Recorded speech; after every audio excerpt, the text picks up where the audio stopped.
It's time for another 1 minute story review, and today we're going to be looking at The Legend of Zelda Twilight Princess for the GameCube. One of the more story focused Zelda titles, Twilight Princess focuses on a theme very familiar to the Zelda series in duality. You start in Ordon Village, where you get a glimpse of Link's day to day life as a farmhand. But then a game needs to happen, so monsters attack, you chase after them, and then you get pulled into a place called the Twilight. In the Twilight, Link gets turned into a wolf, and then you get dragged into the dungeons of Hyrule Castle and meet a tiny imp creature named Midna. She basically deems you her pet, and the two of you perform a prison break and go meet up with Princess Zelda.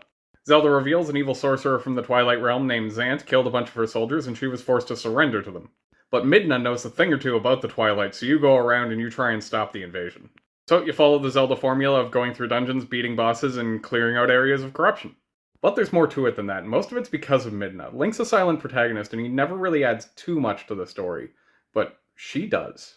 Initially, she really only cares about saving her own world, which is the Kingdom of Twilight, but as the game progresses, she grows more and more fond of Hyrule. It gives us actual character growth from someone who, to be honest, is understandably selfish at the start of the game. I mean, her kingdom was taken over by Zant, the same threat that Hyrule's currently dealing with. Her interest is fighting to free her people from oppression, which is in stark contrast to Zelda's surrender to the sorcerer. Honestly, the two princesses play great off of each other, where Zelda's reserved and calm, Midna is passionate and impulsive.